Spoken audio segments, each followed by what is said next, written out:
Right, ladies and gentlemen, you are currently on board the world's first modern ship. First ship made of iron with a propeller to go across any ocean of the world. And when it was built, the Great Britain was the largest ship in the world. So large, in fact, before they could build the Great Britain, they had to dig this hole that it's in. This dry dock was built to build the Great Britain. Built to go across the Atlantic to the United States. Made 4 journeys across to America. Unfortunately, people's knowledge back in the 1840s, she could have carried 360 passengers. You put a piece of wood in water, it's going to float. Put a piece of metal in water, I'm not going to travel on that. Only 45 people brave enough to travel on the Great Britain, its first journey to America. On their 5th journey, they're going to make a profit the first time. 180 people brave enough to travel on the ship. I think they over-celebrated when they left Liverpool, something nobody's going to do tonight, I know that. They got a bit lost going across the Irish Sea. Ran the ship aground in Northern Ireland, Dundra Bay. And they were stuck there for 11 months.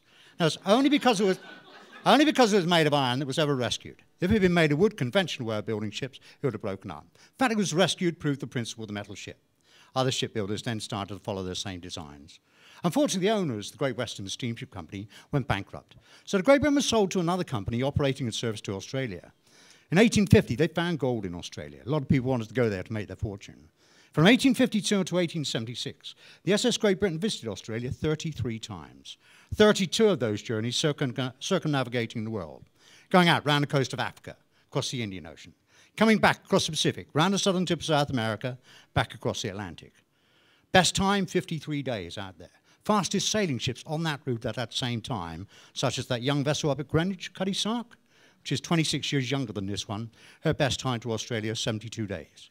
You are currently on board the 1850s equivalent of Concorde, the fastest way of getting around the world at that time. Originally 360 passengers, journeys to Australia up to 750. They put another deck above the top deck of the ship.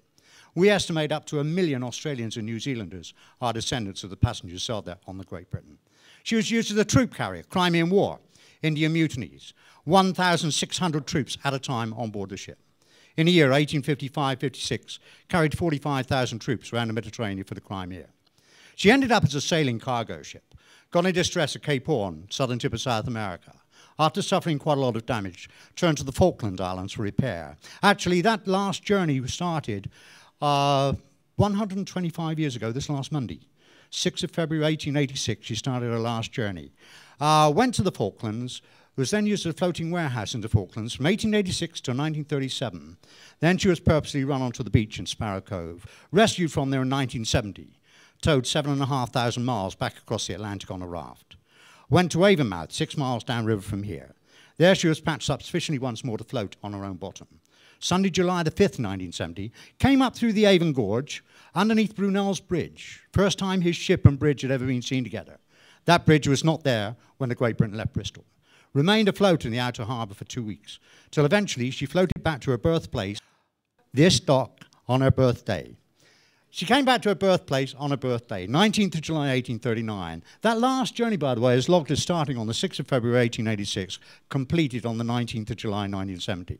We've been working on it ever since.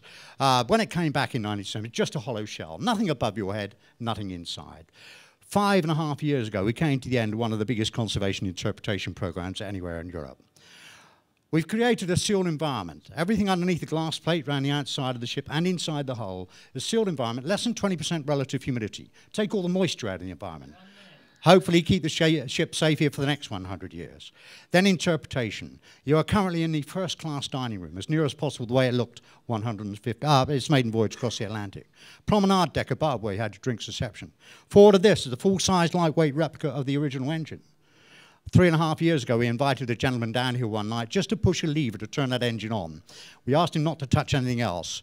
Unfortunately, we had 2 microphones in front of him. One of those microphones wasn't quite in the right place for him. He tried to move and he dropped that microphone from one deck above us into the hold of the ship. That gentleman's name, Jeremy Clarkson. Every time he comes down here, we have to tell him off for something. Forward of that, on the deck above, recreation of the original galley. Forward of that, the 3rd class area.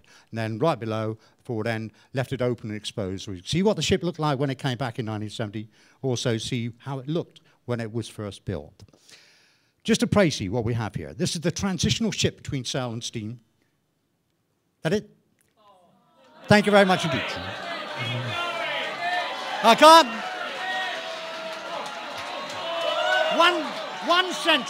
One sentence. We have here the forerunner of all modern ships. World Heritage. Watch that. World Heritage status. That comes soon. Thank you very much.